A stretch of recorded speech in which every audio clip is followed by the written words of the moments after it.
Ат башы менен Токтогулдан кантип кеминдиги? Окуп жүргөндө ким анкета толтурду? Биз барыз. 10 балалуу болгум келет деп ушундай жооптор жазып жүрмүн да. 9-су. Ким эле? Сайынсада. Канча жашта? 14-тө. 14-тө? 12-де. Бишкекке бара турган болуп калдык. Ажендомада шашып шоюшуп кетип калдык да. Анын бир маалда эле балдарым толуктуп атам, Айсесим деген кызыбыз калып калыптыр да. Жакшылыгында дагы, жамандыгында дагычы. Оорун колдон алат, жеңилин жерден алат. Бир тууган немеси ошондон да. Ырындап келгендер барбы? Жана балалуу болуп аткандар кийимдерин сурап. Кээде урдап кетчү.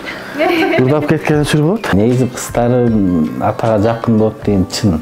Үстүңө эме алып келет, башыңа жастык алып келет. Үстүңө одеяло алып келип жабат. 30 жашка чейин апасы укпай турсун. 30 жашка чейин өкүндүм. Эрте үйлөнүп алдым деп. Экөөбүз бири-бирибизди карап эмне кылабыз деген учурлар болду. Ар бир бала ырыскысы менен төрөлөт дегендей. Баланы аборт кылууга аябай каршымын да. Анан бул 12-нчи баламдын көйүндө болуп калды. Азыр убактылуу баягы кыйынчылык болуп атат. Анан балдар чоңоюп, Кудай буйруса, дагы 2 тоо көрүшпөйт, 2 адам көрүшөт дейт эмеспи? Может 20 жылдан кийин көрүшүп калсак, эң бактылуу үй бүлө биз болобуз. Буйруса, Себеп дегенде шаар болуп калабыз бизчи. балалуу болгусу келгендерге же көп балалуу болгусу келгендерге жуксун, Балалуу үй базар дегенде биз азыр жакында эле 12-чи перзентин жарыкка алып келген 38 жаштагы Үмүтөжөн үйүнө келдик. Кемин районундабыз. Азыр бул бактылуу үй бүлөнүн кубанычы менен тең бөлүшүп, алар менен жакындан таанышабыз.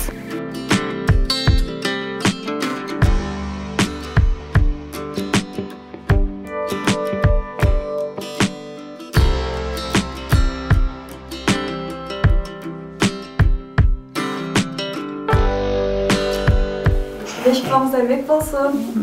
Рахмат. 11-чи балаңыз менен куттуктайбыз. Рахмат. Алгач ошо кантип таанышыңыздар, ошолор боюнча кенен. Менин атым Алмаз. Келинчегимин аты Үмүт. Мен өзү ат башынын кулунун оğlum. Келинчегим Токтогулдун кызы болот. Экөөбүз нейтральный зона Бишкектен, шаардан таанышып калып, ошол жактан 1,5 жыл сүйлөштүк, Чыгалып айтам. 1,5 жыл сүйлөшүп баш кошконбуз. 2003 жыл болчу. 2003 жылы ошо шаардан 2003 20-июнда, 20-июнда баш кошконбуз. Ошондо келинчегим 17 жашта экен. Сюрприз. 2 эсе көп интернет. Переходи на О тарифтеринде. Сенде дагы көбүрөөк мүмкүнчүлүктөр бар. Көбүрөөк баарлашуу, көбүрөөк көрүү, көбүрөөк ырахаттануу. Жазды О мобилдик оператор менен тосуп ал.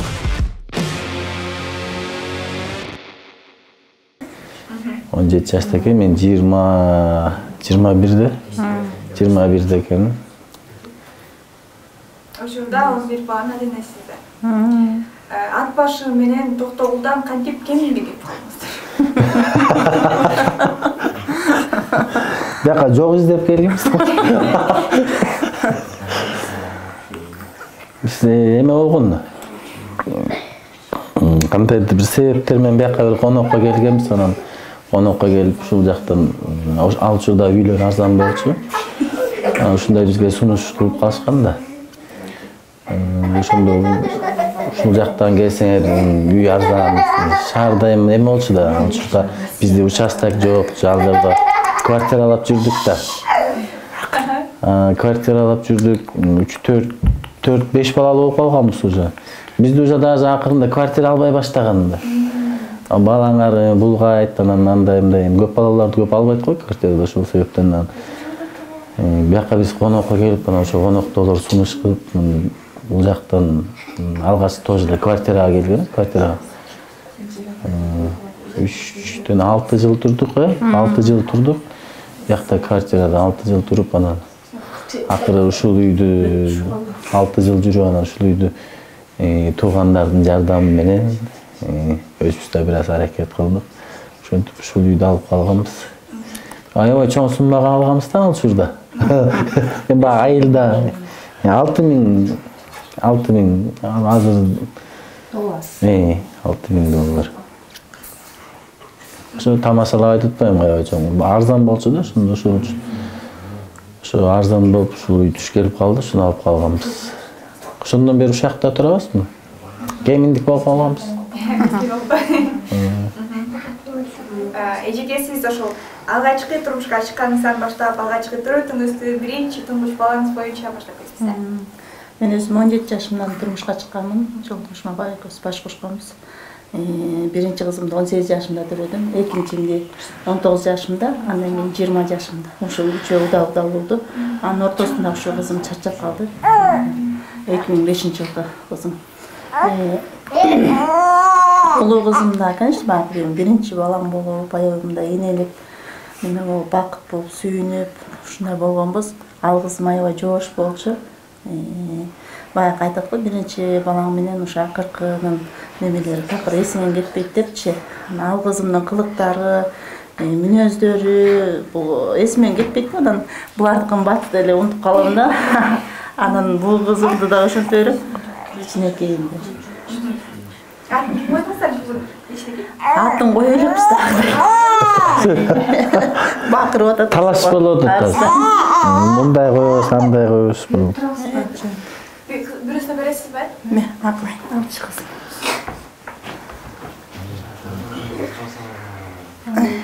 Мен сөйлейм. Бул көп балалуу болуунун артыкчылыгын айтып кетиңизчи белки. Көп балалуу болуун ар бир үй бүлө мисалы үчүн пландайт экен да. Биз монча балалуу болсок, же болбосо ушунча жылдан кийин болсок деген ушундай пландайт экен да.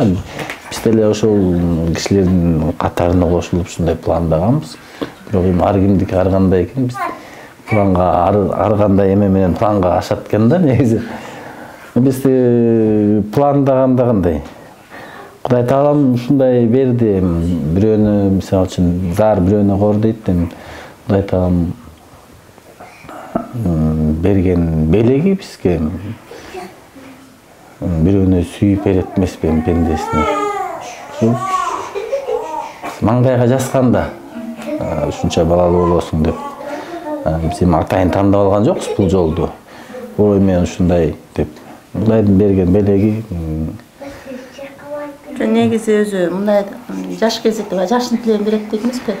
Анан турмушка чалып деле ойлочумун, ушу балам көп болсо, көп балалуу болсо, анан жолдошум экөөбүз да сүйлөшүп жүргөн кезде жолдошум айтып берчү да 10 балалуу болобуз депчи. Анан Кудай берди, Кудайга шүгүр, ушу Аллахыма шүгүр. Балдарды берген балдарыбыз биздин бактыбыз, байлыгыбыз. Кудай бурса бул дүйнөдө эң бай адам биз деп ойлойм. Балдарыбыз менен байбыз. Окуп жүргөндө ким анкета толтурду? Ошол анкетанын ичинде ушундай вопрос бар болчу. Канча балалуу? Канча балалуу болгуңуз келет дегенчи. Биз эми ал учурда эле эмебиз да. Биз ал учурда өзүбүз деле балабыз да. Бирок эми тамаша иретинде мен 10 балалуу болгум келет деп ушундай жоопторду жазчумун да. Кудай тиги немесине жазып. Ушуну эме болгон сайын ушу анкетаны аябай көп эстейм да менчи. Анкетага ушундай деп жооп берчүмүн да. Көпчүлүктөрдөн бир аз барасың. Мисалы үчүн 10 бала болсо 10 кыялы болот. Ол бири-бирине окшош эмес дейт. Ошол боюнча да айта кетсеңиздер. Мындай бир үйдө чоңоюп атат да ошончо бала, ошончо кыялы бар бала. 11 бала башкаруу, тарбия берүүдө кыйынчылыктар, жетишкендиктер тууралуу айтып кетсеңиз. Мен улуу кызым ак көңүл, анан адамгерчиликтүү, анан бат эле адам менен мындай тил табышып кетет. Андан кийинки балам бул аябай мындай акылдуу, бирден кийин чече билген, атасынын жардамчысы. Дайыма атасы менен экөө кеңешип турушат. Анан сабактарда жакшы окуйт. Андан кийинки кызым бир мүнөз атасына окшош, көп сүйлөбөйт. Окуганда окуусу жакшы да, Кудайга шүгүр. Ушу балдарым жакшы окушат баары, тартиптүү. Андан кийинки Расул деген балам бул ак көңүл. Өзүмө эле окшош аябай. Дайыма мектептен келгенде деле балдарым постоянно Биз келдик апа деп бетибизден өп неметет. Бул балам өзгөчө кучактап өп ушинтип сүйүнүп неметет да. Жолдон гүл үзөп келчү да. Анан жолдон гүл үзүп ушундай балдарым бир өзүнчө бир белектерди берип турушат. Анан баягы баланын эне атага болгон майрамда, туулган күндө берген белектери кагаз түрүндө болсо деле мен үчүн аябай мындай бир өзгөчө баалуу белек да. Анан балдарымкын ошо берген ошо куттуктоо немелерин алып сактап койгом дагы деле бар. Сиз дагы айта бербейсизби өздөрү боюнча? Өзгөчө ата кыздар атага Ачык айтайынбы? Негизи кыздарым атага жакын болот деген чын. Аябай чын да. Кыздар мен кээде келип уктап калган учурда ушу кыздарым келет, беттен өп, анан үстүңө эме алып келет, башыңа жастык алып келет, үстүңө одеяло алып келип жабат, анан бетиңен өп коюп, ушундай да. Ойноп атса да эшиктерди жаап коюшат баягы. уктабас дейсиз. Балдарды тарбия бериште негизи бuyakta apasının negisi aябай rolü чоң да. Kızım ok aklay. Ne var kızım? Mo güllerdi cayıp uçtu akıl bir koy.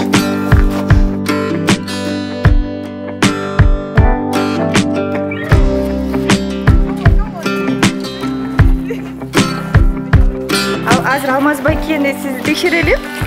Энелер баары билет, ар бир баласынча качан төрөлдү, канча жашта? Сурап көрүңүз. Ата онтуп калат. Үчүнчү балаңыз канча жашта? Üçüncü balam İslam, 16 yaşta. Туурабы? Ооба, туура. Бешинчиси? Rasul, 5. balam Rasul, 7. klasta okuyut. Канча жашта? 14'te. 14-те? 12'de. 8-нчиси. Seyirci Azim 6. klasta okuyut. Вот ошол 12'de. 5. klasta okudu. 5-нчи класста. Аниса канча жашта? Anisa 4 yaşta. Туулган күнү качан? Tuğlan günü 25. Yul. İyiyim. Yun. Yun. Айбикенин туулган күнү качан? Aybike kızın tuğlan günü 3. Mart. 1. Mart. 1. Mart. Примерно билет экен. Балдардын бүчүсү аты эмне? Ramazan. İkisine de erkekler. Рамазан канча жашта? Ramazan 7'de 8'e çıktı. Туулган күнү? Tuğlan günü. Tuğlan günü. Качан эле болду дейсизби? Bu 13. April'de. Канча жаштасыз? Hazır. 13'e çıktı da sen can algan yoksun. 14'te. 14-кө чыктым, 13-кө чыктымбы? 14-кө чыкты. Апа. Men жаңылып тұрмын. 9-нчусу. Алдан çok берген. Ким эле? Sayınsa da. 9. Anişko. Çok. Булчу? Bu 11'incisi. 11-нчиси. Bu 11. Tuğlan günü 18. Ağustos'ta. 18 августта, 18 Точно Ağustos'ta. білет. Атасының Атасының кызы деп. туған күні. Öközlükte aralığı жақында. Анан бири менен бири ынтымактуу мектепке баратканда дагы бирин бири кийинтишип, бирин бири сабагына жардам берип ушундай. Ушунча баланы багуу мындай бир чоң жоопкерчилик да. Экөөңүздөрдүн үстүңүздөрдө тең буларды чоңойтуп, окутуп, канчасы мектепке барат, канчасы университетте окуйт, канчасы бакчага барат, ошол боюнча айта кетсеңиз.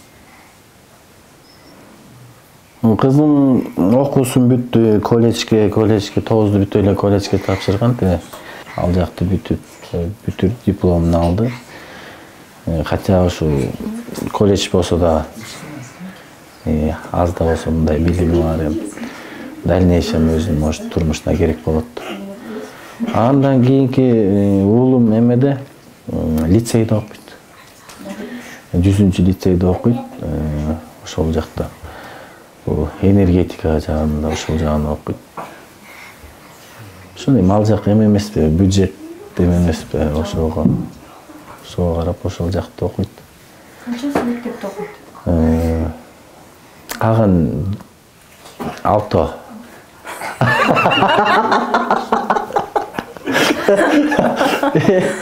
Алто окуйт. Биз баягы бул жакта айылда деле баягы көп балалуу үй бүлө ушун эмеде турабыз да, анан жаңы жылга чыккан бизге эме берет. Баягы ёлкага билет. Ёлкага билет берет.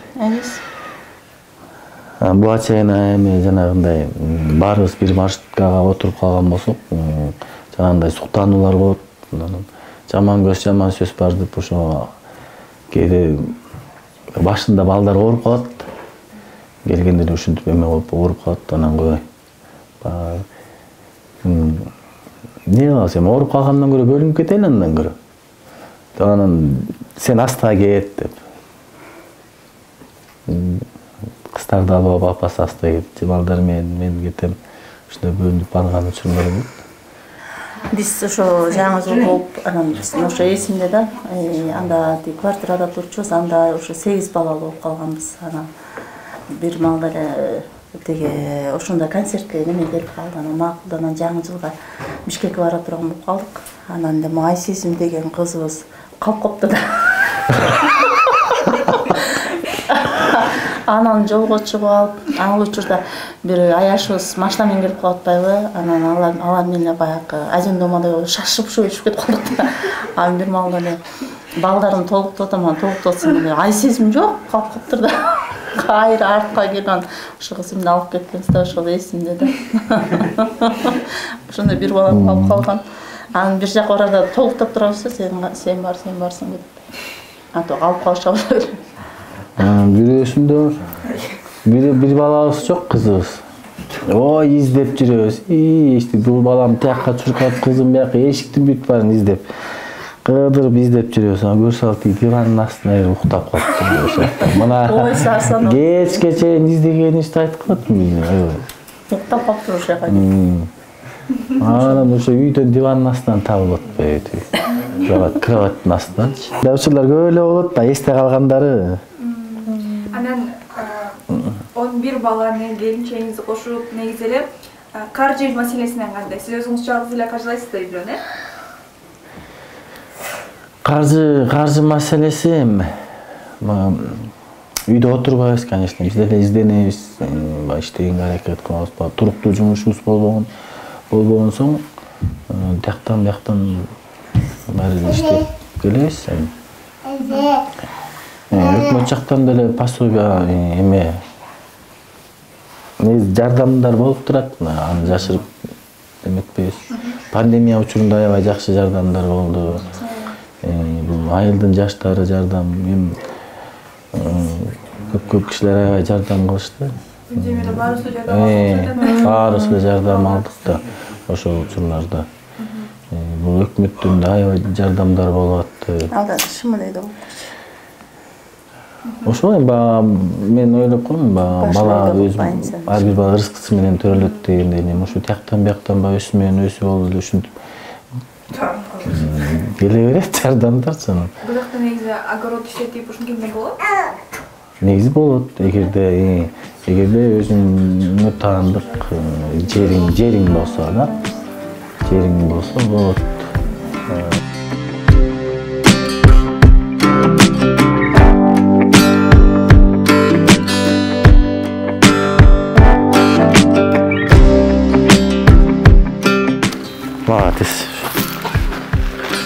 Расул да бир эме алып келди.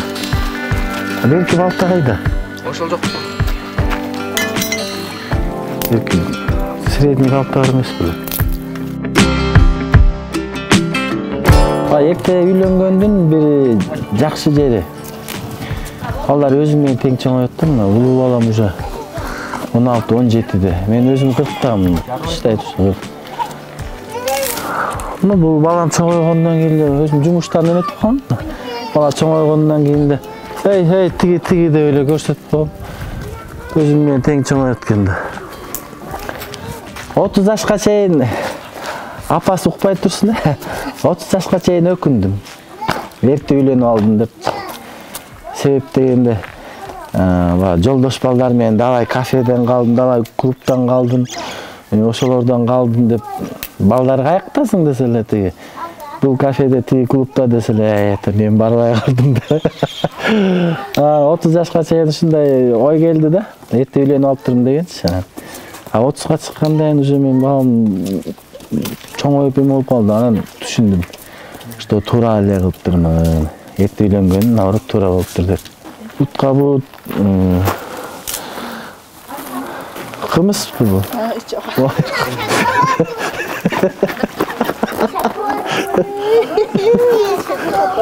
12 бала төрөпсүз да, ден соолугуңуз кандай, саламаттыгыңыз кандай? Врачтар эмне дешет? Бүт бар эле өзүңүз табигый жол менен төрөдүңүзбү? Өзүм эле төрөдүм, Кудайга шүгүр. Азыркы учурда ошо каным аз болуп атат да. Врачтар айтты, ошо кальций, витамин ушуларды ич, каныңды толукта депчи. Ошо акыркы бул кызымда дагы ошо каным аз болуп анемия болот төрөдүм. Азыр эми Кудайга шүгүр баардыгы артта калды. Калган асты Кудай билсе. Алмаз байке сизге суроо. 12 бала менен болдубу же улантасыздарбы?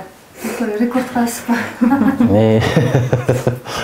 Жок, негизи өзүбүз 12 менен эле болдуруп атканбыз. Анан эми Аллах Таала Кудайым берди. Негизи мен баланы аборт кылууга аябай каршымын да. Анан бул 12-чи баламдын боюнда болуп калды.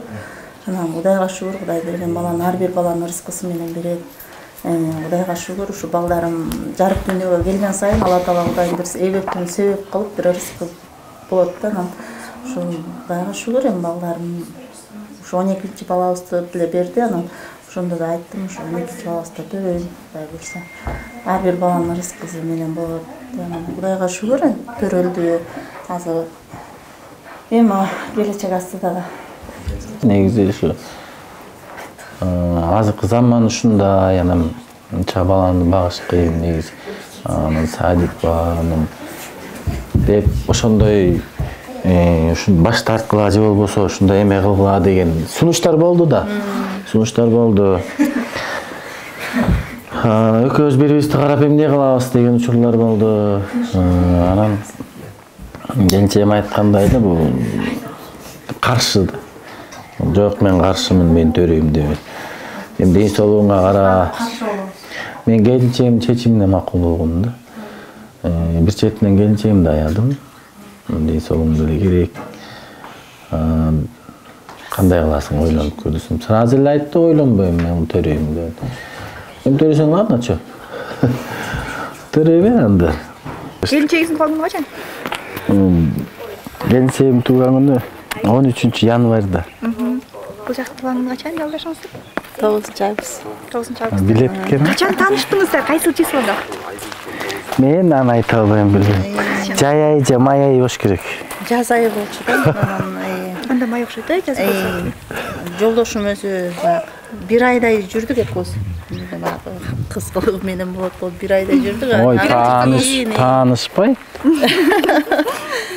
Андан кийин Кудай Таалам экөөбүздү бир кылып коюптур, насип болуптур. 1,5 жыл сүйлөшүп жүрдүк.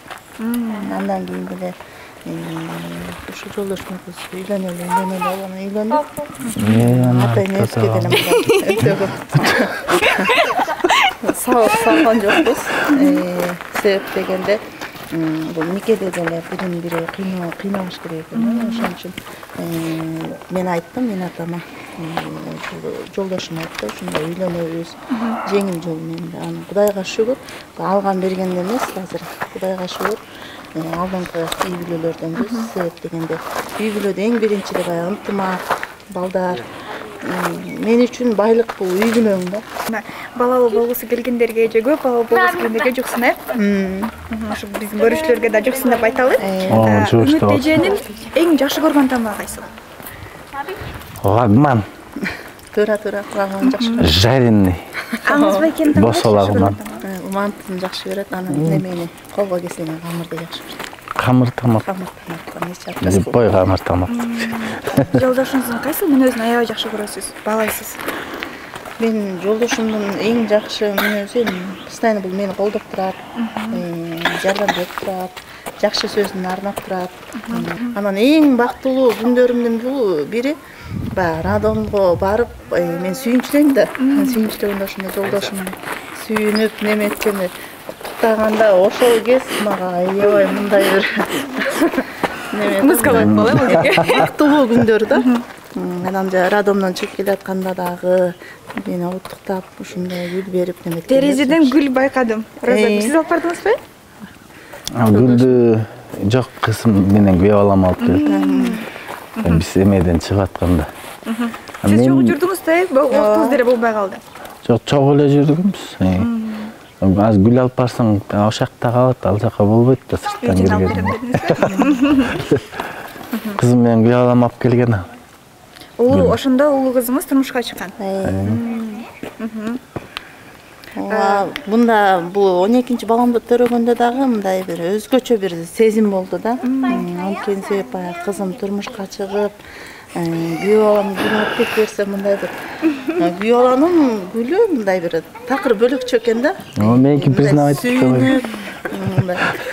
Баягы балам менен кызымды көрүп алып дагы аябай сүйүнүп, кубанычта болуп, ошондой болду да. 12 жаш. Муну көргөндөн күйөө балаңыз пат-паттан гүл алып келип берет дейсизби? Мен билгемин да ошо билип алып берген эмес. Анан жолдошумдун алып берген күндөрү буга чейин постоянно гүл алып келчү.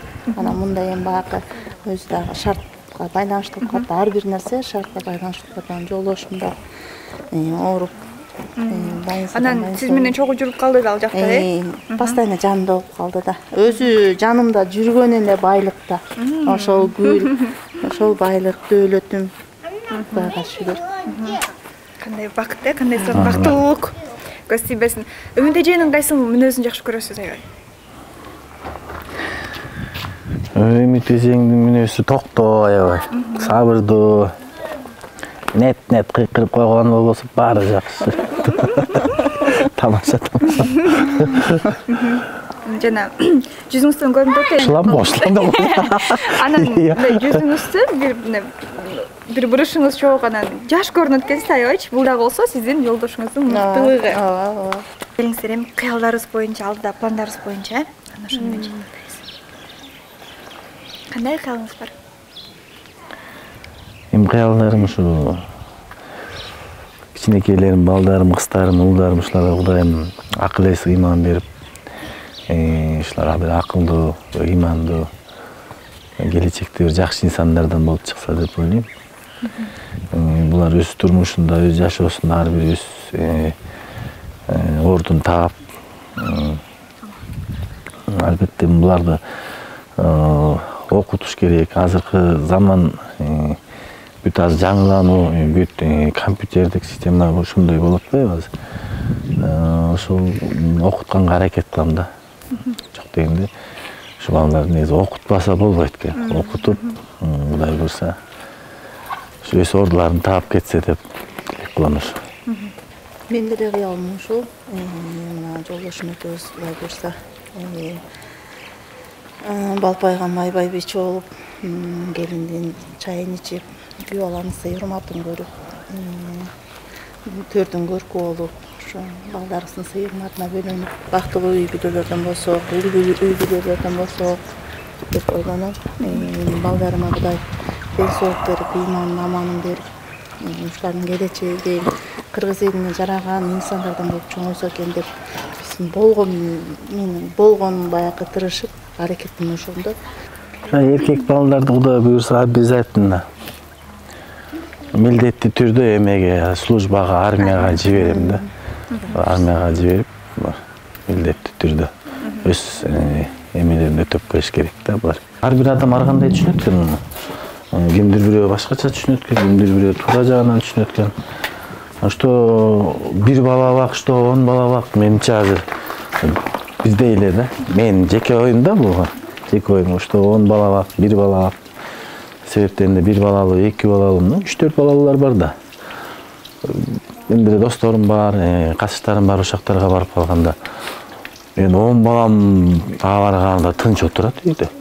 Негизи көп бир тууган деген негизи эле жакшы. Көп бир тууган. Турмушта ар кандай нерселер болот эмеспи? Турмушта жакшылык болот, жамандык болот. Ошондо жакшылыгыңда дагы, жамандыгыңда дагычы. Оорун колдон алат, жеңилин жерден алат. Бир тууган немеси ошондон да. Баары көптүккө, көпчүлүктү көрсө көл болот дегендей. негизи көп тууган деген жакшы нерсе. Көптөп алып кетишет да. Кунак тоскондо да эч кимди жардамга чакырбасаңыз керек эсиз. Өзүңүздөр эле. Жок, өзүбүз эле. Эң соңунда ошол нерсе. Анан бизде жана эми ырымдап келгендер барбы? Жана бала болбой аткандар, кийимдерин сурап. Көзөтмө бердим, Кудайга шүгүр, бала болушту, ыраазычылыктарын билдирип кетишти. Эми ар бир нерсе Аллахтан да. Аллах Таала Кудайым берет. Аллах Таала Кудайым алат. Ошо Аллахым берип атат да ошол пенделерге баягы айтат эмеспи? Изден депчи, бирден эбектен себеп болсун депчи. Анан ошону сурап келгендер болот. Мен аларга чын дилимден эме деп батамды берем. Кудайга шүгүр, Аллахтан 3-4 үй бала болушту. Аларды көрүп мен өзүм бала болгондой сүйүнөм. Кудайга шүгүр азыр. Балдардын көбү негизи эле баланын көбү жакшы. Бул энелик бакыт болот. Азыркы ажырашуулар дагы ошолордон болуп атат. Баягы аял киши үйдүн куту деп коет эмеспи? Аял киши көп нерсени баягы жолдош ачууланып турса дагы аял киши оозун жаап мындай бир айтып коет эмеспи? Бириң сүйлөгөндө бириң басып турган депчи. Анан мен ойлойм ошо аял кишиден көп зависит этип калат депчи. Ошо эми көп балалуу болмоста баланын баары бакыт, дөөлөт, байлык. Биз азыр убактылуу баягы кыйынчылык болуп атат. Анан балдар чоңоюп, Кудай буйруса, дагы эки көрүшпөйт, эки адам көрүшөт дейт эмеспи? Может 20 жылдан кийин көрүшүп калсак, эң бактылуу үй бүлө биз болобуз. Буйрса, Себеп дегенде шаар болуп калабыз бизчи. Ким билет эми баягы Кудай Таалам насип кылып койсо, Куда болуп калабызбы? Ансыгарындай 20 жылдан кийин мен такыр бөлөкчө элестетем да мындай. Чоң шаар болуп калабыз биз өзүбүзчө эле. Бул баланын көбү негизи эле бар. ооба. Ошон үчүн көп балалуу болгула, кыргыз элибиз көбөйсүн. Биздин президентибиз да ушинтип көңүл буруп атат. Батыр энелерге. Келинчегиңердин айтып өттүн же болбосо менин ремени сурагандар бар. Анан же болбосо келинчектин эме сураганда айтып койчу. Же болбосо сурап берчи дегенде кой. Балдардын кийимдерин ырымдап Ооба. Кээде уурдап кетчү. Урдап кеткен учур болот. Бирок эми бул билбейм, бул бизде баягы ырым катары калган да бул. Менин ырым катары калган. Анан ооба. Анан негизи баардыгы Алладан деп билебиз да. Баардыгы Алладан. Биз себепчи болуп калабыз, сиз айткандай. Биз ошол бизди дагы чын эле бала болсо келип жүргөн, көп бала болуп келген үйлөргө көрүүчүлөрүбүзгө жугуштуу болсун деп айтабыз. Сиздерге чоң рахмат. Үйүңүздөрдө сонун бир аура бар экен. Өзүңүз айткандай, көп жылдан кийин кайра көрүшүп калсак, мына чоң бир айыл, чоң бир шаарды көрөлү сиздерден. Чоң рахмат. Рахмат сизге. Жумушыңыздарда ийгиликтер болсун, ден соолугуңуздар чың болсун. Албан ийгиликтер жаратып жүрөбүз.